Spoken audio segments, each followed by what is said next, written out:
What's going on, guys? Fighting Game Selected here. We are back again with Rip. What's going on, bro? How you doing? What's up, man? I'm feeling good. The Tekken World Tour. I'm really excited for it just because, I was born and raised into, going to these offline events and, showcasing quality matches and things like that and fighting to get those points. The global collection of players around the world competing to be the champion, right? Like, that's what it's all about. Yeah, that's the story. That's the story, right? Mm-hmm. And I just wanted to go ahead and talk to you, how important do you think the Tekken 8 tour is this year? And, what is the pros and cons that you have for it so far? Tekken 7, the storyline as fighting game esports, I don't know that there's been a better one in the history of fighting games, which I know is a huge statement, right? But just the way that it evolved with, you had this typical dominance of Korea and Japan over United States and Europe, and you're kind of like, okay, that's what we expect. And, I look back at the clips from 2018, you have Knee winning everything, right? And this is after they reduced input lag. So it's like, oh, input lag reduced, now Knee's winning. He complained about that, and it actually made a difference. And I remember after Combo Breaker, myself and Mark Man there, I'm like, dude, this is the year of Knee. He is easily identifiable as the best player on the planet, right? And that's what I said. And then fast forward 6-7 months after that, Arslan Ash shows up, beats everyone, and we're like, wait, what? We already knew who the best player on the planet was. Pakistan, who are these guys? And then that year, 2019, they showed up and they beat everyone, right? From everywhere, coast to coast. And so then it was like, okay, there's an entire region that we didn't even know about that have a bunch of players that are good, right? And then you see the whole storyline evolve, right? Arslan becomes this guy who wins 4 EVO titles. They have these epic rivalries, but Pakistan can't win the TWT finals. Then you go finally, TWT 2022 finals happen. Atif finally wins it, so Pakistan gets their TWT championship, but Arslan never got it, right? So everyone's like, oh man, Arslan's the best, but he's never won the TWT finals. Knee's the best, but he's never won the TWT finals. Atif's the best, but he uses Akuma, so we don't want to give him credit, even though he deserves it, And then it fast forward to this point at this, the culmination of Tekken 7, where Arslan finally wins it, right? So it's like the perfect storybook ending. Tekken World Tour is coming back, and no one knows anything. There was just this exhibition that happened between Arslan and Knee, and they played this first at 10, it was down the wire, etc. But it seems like they weren't really using their best characters yet. It seemed like an exhibition because it's too early. The game's only 2 weeks old, right? So fast forward when the tour starts, it's not going to start until basically May, end of April for EVO Japan. So at that point, we get to see what's really happening, and the rivalries continue. Who's going to dominate? It's going to be Korea. It's going to be Pakistan. Where are EU and NA? Because this is the first time that a Tekken game has come out straight to consoles, not in arcades first, right? So in the past, Korea and Japan, and even the Philippines, they had a multiple year advantage of having access to the game before the rest of the world even got it. So now, for the first time ever, we're on even playing field. Everyone has the game at the exact same time. We're all starting together. So it's a really exciting time, right? And the tour, I think, is going to be wild. This game and where it's at currently, obviously I think it's going to change. It's still very early. I think there'll be multiple patches. But I think where it currently is, super hard to be consistent in it from my perspective as a competitor.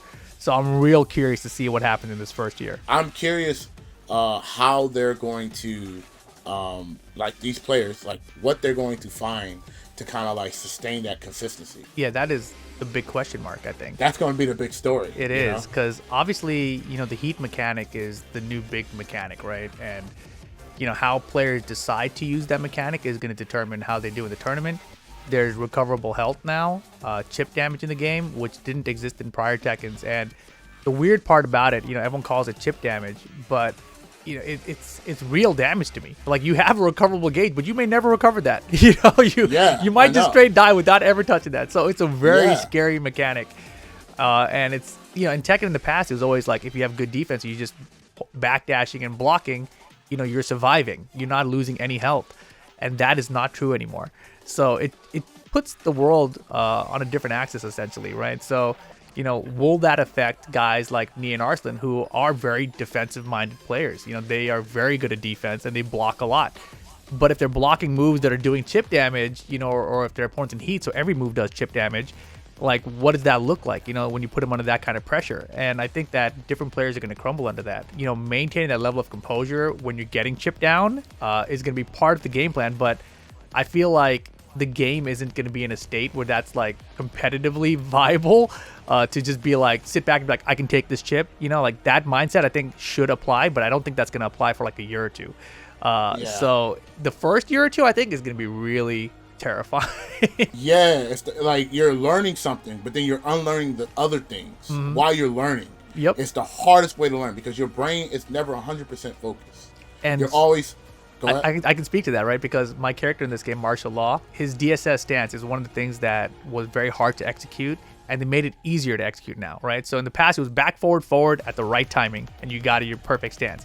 Now you just hold forward, right? So there's a new way to do it that's easier to do, yet somehow I keep missing it anyway, you know, because it's different. I'm like, dude, I have like 20 years of experience and I can't do it consistently or as consistently as I used to do it. What the hell? Like, you made it easier, but it's harder for me. I am going to be really sad by seeing some of the best players, you know, be in situations where it's going to be like foreign to them, and they're going to look really bad, you know. And I'm going to be like, damn, that's crazy. I totally agree with that, but at the same time, like the tour is not, it doesn't kick off until like basically May, right? We're in February right now. So at least they got time, right? They got like 3 months of learning. To me, it's honestly a little worrisome. Like, it's so far away that like, will people lose some interest before the tour even starts? I feel like if the tour had started in say March, you know, like a month and a half after the game's released, then people would have been like grinding like crazy for that first event. But knowing that it's like 3-4 months after, you're kind of like, we got plenty of time to learn the whole thing, and then we'll take our time with it. Not a big rush.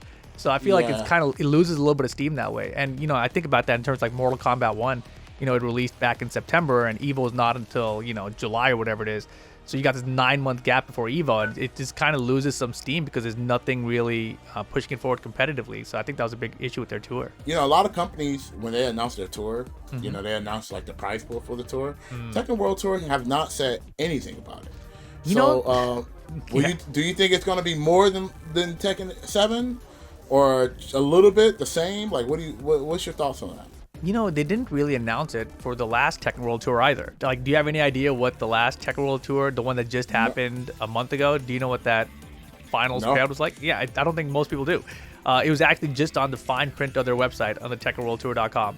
And, you know, leading up for the marketing, it was $100,000, by the way, for last year.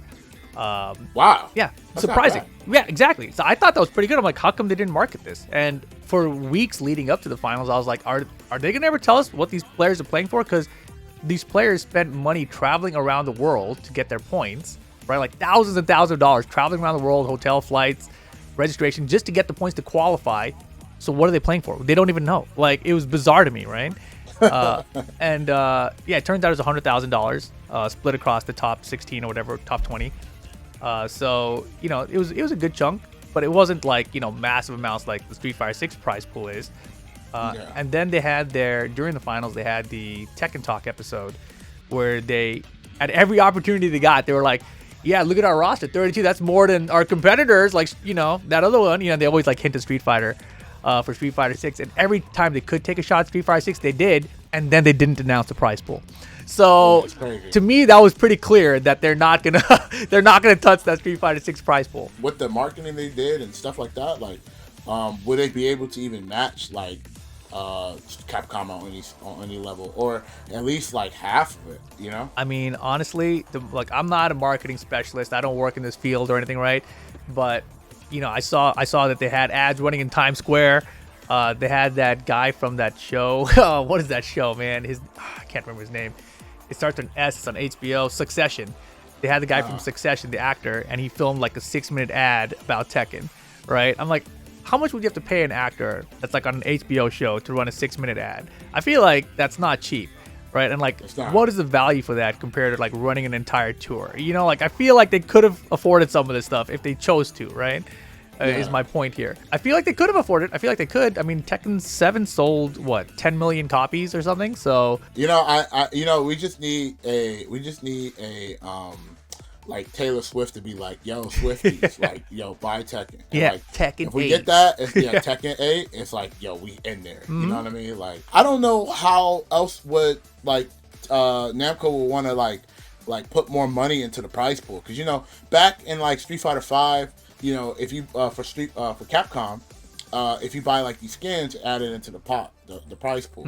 And like I think Tekken should do something like that. You know, especially just buying like packs that they can bring back, and like you know, part of those packs can be brought back, and it can also add into the prize pool for Tekken 8. I feel like that has been something that's happened a couple times. I remember NetherRealm did that as well. They had I don't remember what it was, but it was either a Sub-Zero or a Scorpion skin or something. And, you know, same thing. The portion of the prize pool from that DLC, a portion of that DLC cost went to the prize pool for the players, right? And that concept always sounds really good. It's always done very well. But when Capcom did it, they talked about how, like, the amount that went was, like, such a pain to do that it wasn't really worth it on their end to do it again.